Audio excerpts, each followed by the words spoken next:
সব শেষে ওঠে বাংলাদেশ প্রসঙ্গ। অসমর্থিত সূত্র থেকে জানা যাচ্ছে যে, যেটা জানতে পেরেছি সেটা হলো, ভারত সরকারের পক্ষ থেকে সংসদ বিষয়ক মন্ত্রী কিরেন রিজিজু এই বৈঠকে জানিয়েছেন, গোপালগঞ্জের ঘটনার প্রেক্ষিতে এবং বাংলাদেশ যেভাবে জঙ্গিদের ঘাঁটিতে পরিণত হয়ে উঠছে, যেভাবে পাকিস্তান বাংলাদেশে তাদের প্রভাব বিস্তার করছে ক্রমশ, তাতে কোনো নির্ণায়ক কড়া ব্যবস্থা নেওয়া জরুরি হয়ে উঠেছে বলে মনে করে সরকার। এই ব্যবস্থা কি ধরনের ব্যবস্থা হবে সেই ব্যাপারে খুঁটিনাটি ঠিক করবে উপযুক্ত কর্তৃপক্ষ। বলা বাহুল্য, উপযুক্ত কর্তৃপক্ষ মানেই হচ্ছেন আমাদের 3 বাহিনীর প্রধান, প্রতিরক্ষা মন্ত্রী। তারা মিলে মিশে ঠিক করবেন এই বিষয়টি, এবং সেই বিষয়টি এখনো ঠিক হয়নি, সেটা এখনো ঠিক হয়নি যে কি এই মুহূর্তে, সুতরাং সে ব্যাপারে বলা যাবে না। তবে সরকার চাইছে উপযুক্ত ব্যবস্থা নেওয়ার ক্ষেত্রে সমস্ত রাজনৈতিক দল সরকারের সঙ্গে সহমত পোষণ করুক, সেটা চান। এর উত্তরে সমস্ত দলের পক্ষ থেকে বলা হয় যে সরকার যে ব্যবস্থাই নেবে তার সঙ্গে আছে সমস্ত দল, যেমন ইতিপূর্বে সব সময় সরকারের সঙ্গে তারা থেকেছে। কথা প্রসঙ্গে ওঠে শেখ হাসিনার দেশে ফেরার প্রসঙ্গটি। কয়েকটি দল বলে যে শেখ হাসিনার দেশে ফেরা নিয়ে অনেক রকম উদ্ভট রকমের সব খবর আসছে বাইরে। এমন খবরও রটছে যে শেখ হাসিনা দেশে ফিরে গিয়েছেন এবং ভারতের সেনা তাকে পাহারায় রেখেছে বাংলাদেশের ভেতরে, এরকম খবরও আসছে। শেখ হাসিনা আবার কখনো খবর রটছে যে শেখ হাসিনা দেশে ফিরতে চাইছেন, কিন্তু ভারত সরকার তাকে আটকে রেখেছে, যেতে দিচ্ছে না।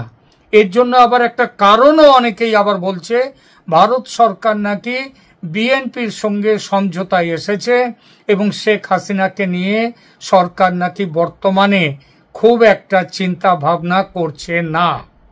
সরকারের তরফ থেকে এইসব খবরকে একেবারে ভিত্তিহীন এবং পাগলের প্রলাপ ছাড়া আর কিছু নয় এই আখ্যা দিয়ে বলা হয়, শেখ হাসিনা ভারতের পরীক্ষিত বন্ধু ও ভারতের অতিথি।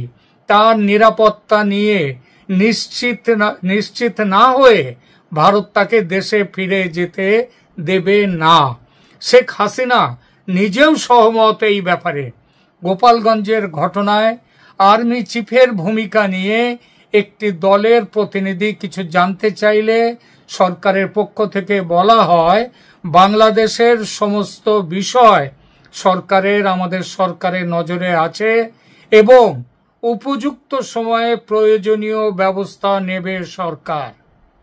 কারণ ভারতের যে তার সম্প্রভুতা, সার্বভৌমত্ব, তার নিরাপত্তা, তার সীমান্ত সুরক্ষিত রাখা, এ ব্যাপারে ভারত সরকার প্রতিজ্ঞাবদ্ধ। সুতরাং উপযুক্ত সময়েই প্রয়োজনীয় ব্যবস্থা নেবে ভারত সরকার। সরকারের তরফ থেকে এটাও বলা হয়, আপনারা সবাই যে এ বিষয়ে সরকারের সঙ্গে আছেন, একেবারে ব্ল্যাঙ্ক চেক দিয়ে সরকারকে সমর্থন জানিয়েছেন, এজন্য আপনাদের কাছে কৃতজ্ঞতা জানাচ্ছে সরকার। সেই সঙ্গে একথাও বলা হয় যে আপনারা আপনাদের তরফ থেকে বাংলাদেশে ভারত সরকারের আগামী যে ব্যবস্থা নেওয়া হবে এ ব্যাপারে দয়া করে কেউ কোনো রকম আগাম মন্তব্য বা নিজেদের চিন্তা ভাবনা বাজারে ছড়াবেন না। কারণ আমরা এই বিষয় একটা দেশের ব্যাপারে, অন্য একটি দেশের ব্যাপারে বড় সিদ্ধান্ত নিতে গেলে অনেক কিছু চিন্তা ভাবনা করে এগোতে হয় সরকারকে। এরপরেই শেষ হয় অধিবেশন এবং বলা হয় যে প্রয়োজন হলে যখনই আবার দরকার হবে, এমনকি একদিনের নোটিশে আবার কখনো এই সর্বদলীয় বৈঠক বসার প্রয়োজন হলে সেটা বসবে। তবে ভারত সরকার সব সময়ই আপনাদের সাথে, আপনাদেরকে জানিয়ে, আপনাদের সাথে আলোচনা করে তারপরে এগোবে। এখনকার মতো এই বিষয়ে এটাই ছিল সর্বশেষ খবর।